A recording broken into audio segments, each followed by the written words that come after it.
Les filles, alors dans quelques jours, on va rentrer dans la fête de Rosh Hashanah. Ensuite, on va rentrer dans Kippour, et Sukkot et Simchat Torah. Alors, qu'est-ce qui va se passer à Rosh Hashanah? Pourquoi on a besoin de fêter le début de l'année juive? Déjà, il faut savoir que le début de l'année juive, il est daté à la date de naissance de Adam Arishon, le premier homme. Il n'est pas daté à la création du monde. Pourquoi? Parce que le but du monde, c'est le juif, c'est l'homme, c'est l'être humain. C'est son accomplissement sur terre et le bien qu'il va apporter dans ce monde.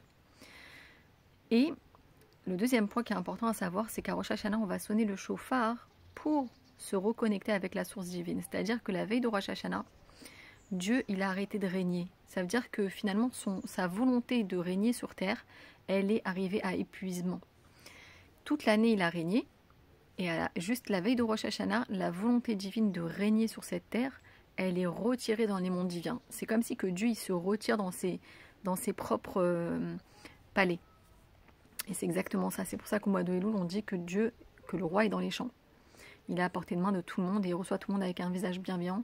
C'est pour ça d'ailleurs qu'il faut en profiter les quelques jours qui restent pour lui parler, pour ouvrir notre cœur, pour lui demander d'être bien avec lui, de faire ce qu'il attend de nous, d'être en plein potentiel, c'est-à-dire d'utiliser notre plein potentiel tout le temps, etc.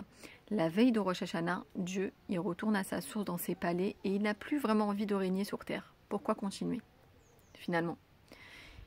Pourquoi continuer à recréer le monde à chaque instant, à nous recréer à chaque instant, à nous donner à nouveau du souffle, à nouveau la respiration, etc. Eh bien, la seule chose qui va convaincre et qui va séduire quelque part Akadosh Baruch Hu de nous, de revenir sur terre, de gouverner à nouveau sur son monde, c'est le cri qu'on va sonner avec le shofar. D'accord? Bon, cette année, ça tombe Shabbat, donc on va sonner que le deuxième jour, pas le premier jour. Mais ce shofar-là, il va donner envie à Dieu de redescendre dans ce monde-là qui est le plus bas du monde, de tous les mondes spirituels. Il n'y a que ça, que le pleur de son enfant qui va le convaincre de revenir régner à nouveau sur cette terre, pour qu'on puisse continuer notre travail jusqu'à la Géoula Metzit Vashlema. Alors, Bezrat Hashem, que ce Rosh Hashanah, on est en tête que quand on va sonner le shofar, on est là pour demander à Dieu de gouverner sur terre. On est là pour lui dire, je t'en supplie, renouvelle cette volonté-là que tu as de régner sur cette terre et faire que ta lumière, elle remplisse de plus en plus ce monde, qu'il y ait de plus en plus de gens de bien, qui fassent des bonnes actions, et jusqu'à ce qu'il y ait Bezrat Hashem, que Dieu nous envoie le Mashiach immédiatement. Et ce sera le moment où le mal disparaîtra de la surface de la terre sous toutes ses formes. Il n'y aura que le bien qui sera là, de manière tangible et visible. Voilà, Shana Tova Umetuka, Ktiva Vechatima Tova, qu'on puisse être inscrit et scellé dans le livre de l'éternité, des bonnes nouvelles pour tout le monde, Bezrat Hashem, et tout ce qu'on veut.